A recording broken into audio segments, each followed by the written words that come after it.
silenciosa e brutal. A violência psicológica atinge milhares de mulheres no Brasil. Ela pode estar mascarada em ironias, demonstração de ciúmes, ofensas, humilhações e outras formas de controle. Das diversas formas de abuso às quais uma mulher pode ser submetida, a psicológica é uma das mais devastadoras. Sem marcas físicas visíveis, se instala lentamente. A violência física, ela aparece. Então, a mulher aparece de olho roxo, aparece de óculos escuro, ela faz um exame de corpo de delito se ela foi estuprada. Então, a violência é visível. A violência psicológica, ela não é visível. Então, as próprias mulheres muitas vezes minimizam. Então, eu escuto no consultório o paciente me falar assim: mas pelo menos ele não me bateu. Quer dizer, a pessoa foi ofendida, foi humilhada, foi xingada. Eu tenho pacientes que falam assim, absurdos, né? Para as esposas que escutam absurdos de namorados, de companheiros, mas não bateram. Então, elas mesmas, parece que a própria mulher dá um desconto porque não foi físico. Quando a gente fala de violência psicológica, então quer dizer que tem uma transgressão das questões individuais do outro, ou seja, existe um desrespeito a barreiras, existe um desrespeito ao outro, existe algo abusivo ao outro. Muitas vezes, quando a gente percebe, a gente está super envolvido nessas transgressões, achando que existe uma normalidade naquilo ali, porque existe um fator de amor, muitas vezes, uma idealização de um amor, ou porque a gente não pode se separar e coisa do gênero. Só que dentro desse padrão de normalização da dor, a gente vai acabando cedendo o nosso eu e acabando nos tornando cada vez mais dependentes, muitas vezes tristes, anulando a nossa individualidade, não sendo respeitada como indivíduo, então acaba transgredindo muitas questões psicológicas. Muitas vezes as vítimas temem falar a verdade para se livrar da dor emocional. O que se vê são mulheres que se escondem com medo do pior acontecer, como conta a especialista Mariângela Blois. Essas mulheres, elas às vezes até ficam com vergonha de contar para amigas, vizinhas e tal, que alguém que possa chamar a polícia e proteger, porque é meio desvalorizado, sabe? Isso de ser, é mulher, então ela deve estar exagerando, pode estar exagerando, não era assim, foi uma briguinha, foi uma discussão num dia, aquela coisa, melhor não se meter. Então, aí vai para a justiça e fica, tem tantos casos de assassinato, então o caso da mulher que é violentada psicologicamente não é tão importante. Ela está sangrando, ela está morrendo, ela está no PS, então vamos cuidar das que estão morrendo, né? Que andaram tiro, facada. Então essa parte de uma denúncia de violência emocional, ela pode sim ficar em segundo plano, porque como não aparece no raio-x, não aparece no exame, não aparece no hospital, é uma violência interna, mas que destrói do mesmo jeito, ela pode não ser vista com tanta gravidade, e é extremamente grave. Muitas não percebem que estão sofrendo danos emocionais. Com a rotina de violência psicológica, a vítima passa a se sentir culpada. Quando você está dentro de um relacionamento, é muito difícil perceber essa violência psicológica. Porque a violência psicológica se dá a partir do momento em que existe uma destruição da sua segurança, da sua autoestima e da sua capacidade. Só que aí, a justificativa é real. Realmente eu estou inchada, realmente eu não estou tão bonita, realmente eu não me sinto capaz. Eu errei nesse ponto, porque todo mundo erra em algum momento. E aí é o primeiro ponto onde a pessoa acaba te destruindo. Então a violência psicológica é difícil ter esta percepção, tá? Porque é muito fácil de acontecer. Eu poderia muito bem estar aqui virando para você falando assim, escuta, suas anotações não deveriam estar num caderno. Por que você fez as anotações? Tô vendo vários riscos ali, você errou bastante, né? E aí você fala, realmente, eu não deveria ter riscado, realmente, eu poderia ter feito mais caprichado, realmente. Então, essas são maneiras e são formas que um narcisista se usa, né? E é justificável, porque você mesma percebe que você errou, e você errou nesses pontos. Então, aí quando você olha, você fala assim, ele tem razão. ele tem toda a razão de estar sinalizando, de estar apontando isso. Isso vai destruindo a sua autoestima, porque você imagina conviver com uma pessoa que em algum momento falou que você era perfeita, que você era maravilhosa, que você, né, era o máximo, e aí de repente você não serve mais para nada, você é falha, você é insegura e você erra. Então você vai tentar o tempo inteiro voltar a ser assertivo e voltar a ter essa sensação que você é tudo para alguém. Quantos de nós não queríamos ser tudo para alguém?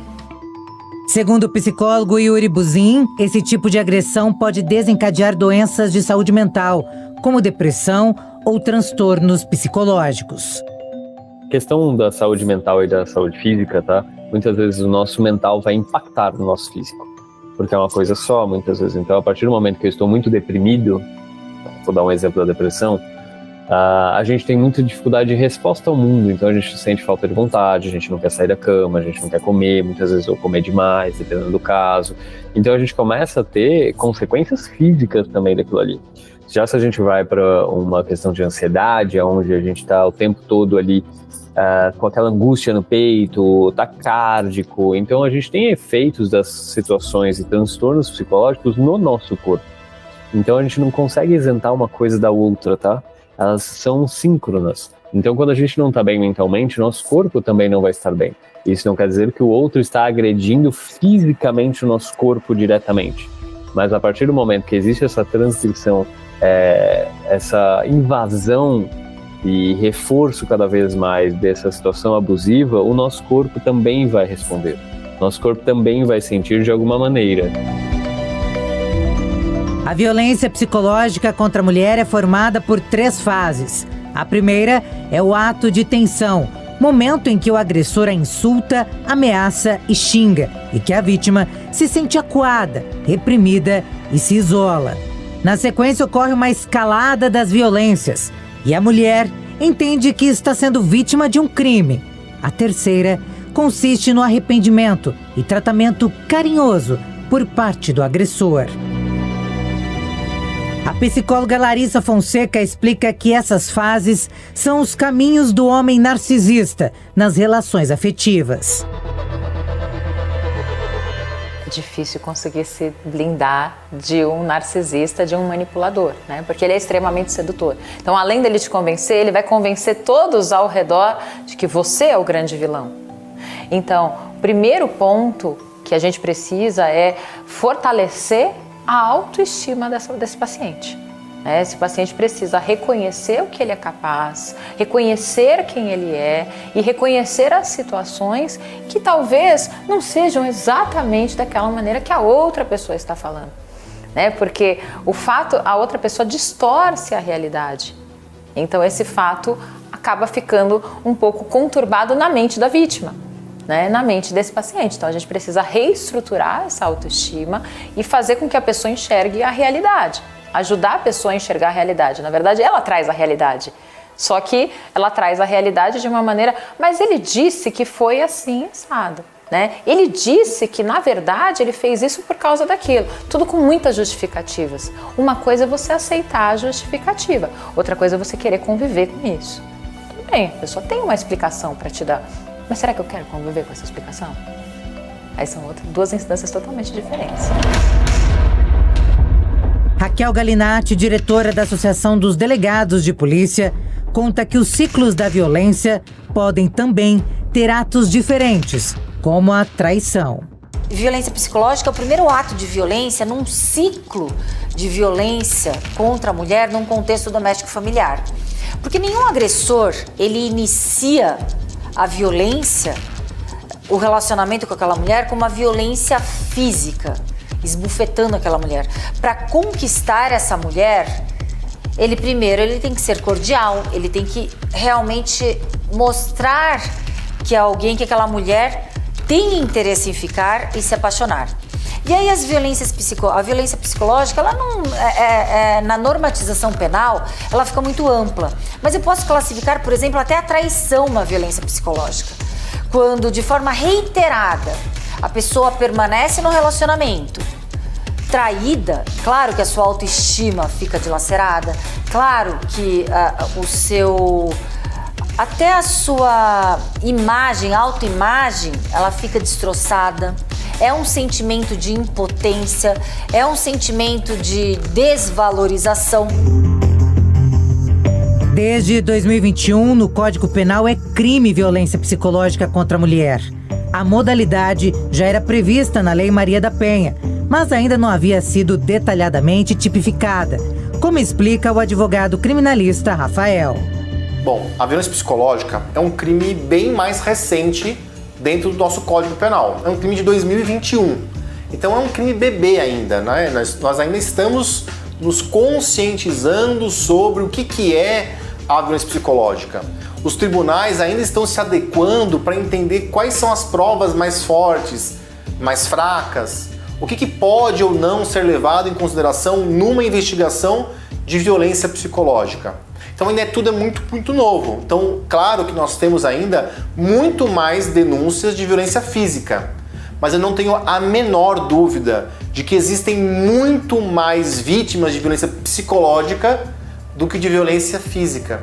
O problema é que começa que muitas dessas mulheres nem sabem que são vítimas de violência psicológica.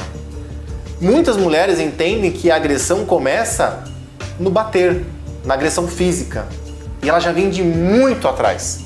Então a violência psicológica ela é um primeiro alerta para que a mulher entenda que ela é vítima de violência doméstica. E a partir de então ela precisa se conscientizar disso e tomar as medidas necessárias, porque a violência ela é cíclica e ela vai sempre progredindo e muitas vezes acaba numa agressão física e em alguns casos temos centenas deles sendo divulgados na morte dessas mulheres. No ano passado, um homem foi preso por violência psicológica contra a ex-mulher em Nova Iguaçu, na Embaixada Fluminense. Elimar Correia dos Santos já tinha sido denunciado pela ex-companheira por lesão corporal e ameaças. Ele também já havia descumprido medidas protetivas anteriormente.